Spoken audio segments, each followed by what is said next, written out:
Welcome to my classroom. আজকে আমি তোমাদের বোঝাচ্ছি পাস্ট টেন্স। আগামী একটা ভিডিওতে আমি বুঝিয়েছিলাম প্রেজেন্ট টেন্স সম্পর্কে। আজকে আমি বোঝাবো তোমাদের পাস্ট টেন্স সম্পর্কে। টেন্স সম্পর্কে যে বেসিক ধারণা সেটা আমি গতকালের ভিডিওতে জানিয়ে দিয়েছিলাম। আজকে আমি তোমাদের সাথে আলোচনা করছি পাস্ট টেন্স নিয়ে। পাস্ট টেন্স মানে কি? অতীতকাল। ওকে, সেই একই পাস্ট ইন্ডিফিনিট থেকে কীরকম ভয়েসে আসতে হবে, একটা পড়াতে আমি কীরকম দুটো কভার করতে পারবো, কত সহজে আমি দুটো কভার করতে পারবো। ঠিক আছে, কীরকম? এটা হচ্ছে টেন্সের নিয়ম। মানে আমি আগের দিন বলেছিলাম, আজকেও বলছি, টেন্সের নিয়ম অর্থাৎ এটা হচ্ছে অ্যাক্টিভ ভয়েসের নিয়ম। ঠিক আছে, এটা হচ্ছে অ্যাক্টিভ ভয়েসের নিয়ম। আর এটা এই যে ভয়েস চেঞ্জ যেটা করছে সেটা হচ্ছে প্যাসিভ ভয়েসের নিয়ম। ঠিক আছে, তো পাস্ট ইন্ডিফিনিট টেন্সের স্ট্রাকচার কি, রুলস কি? রুলস হচ্ছে কি সাবজেক্ট ভি টু অবজেক্ট। কি? Subject V two object. বুঝতে পারছিস তো? Subject V two object. তো সাবজেক্ট ভি টু অবজেক্ট এর ভয়েস চেঞ্জটা কী হবে? অবজেক্ট, সেই অবজেক্টটা সাবজেক্টে আসছে। অবজেক্ট ওয়াচ ওয়ার, অর্থাৎ এখানে এটা বলছে বি ভার্ব, পাস্ট টেন্সের be verb. V three plus by plus subject. V three plus by plus subject. V three মানে আগের দিন সেই সেম কথা বলেছিলাম। ভি থ্রি মানে হচ্ছে কি না, ভার্বের পাস্ট পার্টিসিপল ফর্ম। ঠিক আছে, আমি একটা উদাহরণ লিখি। উদাহরণটা কি? Ram played football. Subject V two plus object. এটাকে যখন আমি ভয়েস চেঞ্জে নিয়ে যাব, কি আসবে? অবজেক্টটা ফার্স্টে আসবে। কি কি হবে? ফুটবল। ওয়াচ হবে না ওয়ার হবে? ওয়াচ, কারণ ফুটবলটা কি singular. Was played by Ram. সাবজেক্টে রামে আসবে, রাম। আরে রাম তো সাবজেক্ট না, ফুটবল কেন আসবে? ফুটবল তো অবজেক্ট। এ ভাই, বুঝতে পারছিস তো? হ্যাঁ, রাম হচ্ছে কি, রাম হচ্ছে সাবজেক্টটা অবজেক্টে আসছে, তাই না? একটা নিয়ম চলে গেল। নেক্সট নেক্সট কি আছে? পাস্ট কন্টিনিউয়াস টেন্স এর উদাহরণটা, আচ্ছা, এর স্ট্রাকচারটা কি, মানে অ্যাক্টিভ ভয়েসের নিয়ম কি? Subject was were plus V one plus ING plus object. Okay, সেই একই নিয়ম। আবার আমি কি বললাম না, ভয়েস চেঞ্জ করার সময় সেই পিছনের থেকে দেখে আসবো অবজেক্ট ওয়াচ ওয়ার। খালি এখানে নিয়মটা মনে রাখতে হবে আমাকে যে কন্টিনিউয়াস চেঞ্জ করার সময় না বিং শব্দটা ইউজ করা হয়। বিং, যে কোনো ভয়েস চেঞ্জ করে বিং শব্দ কন্টিনিউয়াসের ক্ষেত্রে। এবার মানে আমি এ লিখি Ram watch being, sorry, Ram watch, আমি যদি অ্যাক্টিভ ভয়েসের নিয়ম লিখি, রাম ওয়াচ প্লেয়িং ফুটবল। এবার একই উদাহরণ বারবার হচ্ছে, তোরা বলবি যে স্যার একই উদাহরণ হচ্ছে। নিয়ম জানা থাকলে আমার উদাহরণ যে কোনো কিছু করে, আমার বোঝানোর ব্যাপার হচ্ছে এখন নিয়মটা। ওকে, এবার দেখ আমি আবার লিখি। এবার ফার্স্টে কি লিখবো বল, প্রান্তিক বল। আমি ভয়েস চেঞ্জ করছি রে ভাই, ভয়েস চেঞ্জ। ফুটবল, ফুটবল, তারপর কিবিং। হ্যাট কেন আসবে? আমি প্রেজেন্ট কন্টিনিউয়াস বলছি। ঐসি বল, কি আসবে? ফুটবল।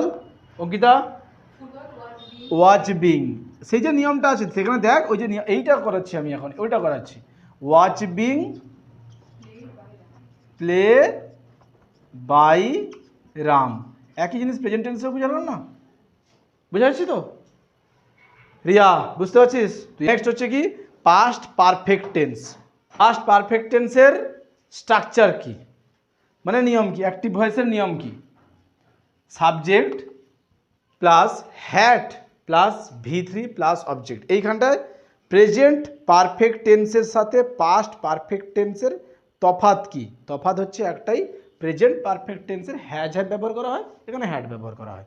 ঠিক আছে, হ্যাড। এবার সেই ভয়েসে ঘুরে আয় একই, object had been V three plus মানে সাবজেক্ট। ঠিক আছে, সেই একই উদাহরণ দিয়ে বলতে পারিস বা অন্য উদাহরণ দিয়েও বলতে পারিস, কোনো সমস্যা নেই। তুই এমনি যদি বলে যে এখানে Ram had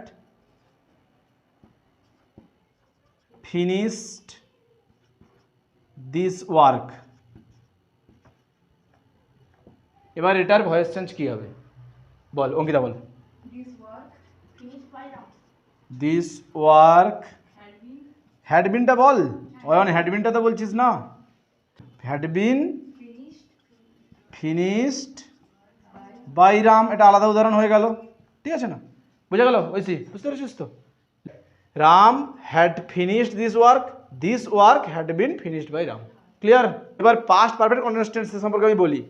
subject had been, V1 যুক্ত ING, for, things, time sense বা object.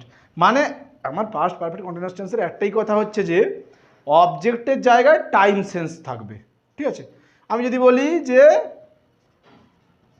This man had been living Contai for 2 years। দেখ আমার কথা হচ্ছে এখানে সচরাচর তো এটা ভয়েস চেঞ্জে আসে না। এবার আসে না কেন স্যার? এখানে আসে না কেন, এই যে বিন শব্দটাকে লক্ষ্য কর, ঠিক আছে? এই বিন শব্দটা দেখ পাস্ট পারফেক্টের ভয়েস চেঞ্জে বিন ছিল, তো আমার তো চেঞ্জ হয়েই বিন শব্দটা হয় না, সেই কারণে এটাতে সচরাচর হয় না, কিন্তু কঠিন অবস্থা হয়।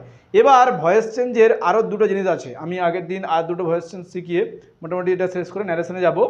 ভয়েস চেঞ্জে যেটা সবচেয়ে কঠিন চ্যাপ্টার না, ইন্টারোগেটিভ ভয়েস চেঞ্জ আছে, ঠিক আছে? ইন্টারোগেটিভ সেন্টেন্সের ভয়েস চেঞ্জ আছে, বা আলাদা যে সেন্টেন্সগুলো আছে সেখানে, এবং ডুয়েল অবজেক্টের অর্থাৎ দ্বিকর্মক বাক্যের এখন 9-10-এ সেগুলোই কিন্তু পড়ে, ঠিক আছে? দ্বিকর্ম মানে দুটো কর্ম, হ্যাঁ এটাও পড়ে, দুটো কর্ম যেখানে আছে, ঠিক আছে? তো চলো এই পর্যন্ত সবার বোঝা গেছে তো? আবার একটু বলে দেই, পাস্ট টেন্সের 4টা নিয়ম সেম। পাস্ট ইনডিফিনাইট মানে হচ্ছে সাধারণ অতীতকাল, ওকে? দেখো সিম্পল পাস্ট টেন্সও বলে, সাবজেক্ট V2 অবজেক্ট। আমার ক্লিয়ার কথা, আমার কথা হচ্ছে বাংলা বোঝার থেকে সবচেয়ে বড় কথা যদি নিয়ম মনে থাকে না, তুই বুঝতে পারবি সেখানটায় সচরাচর। সাবজেক্ট V2 অবজেক্ট হয়ে গেল, এটাকে পিছন থেকে দেখে আয় ভয়েস চেঞ্জের নিয়মে।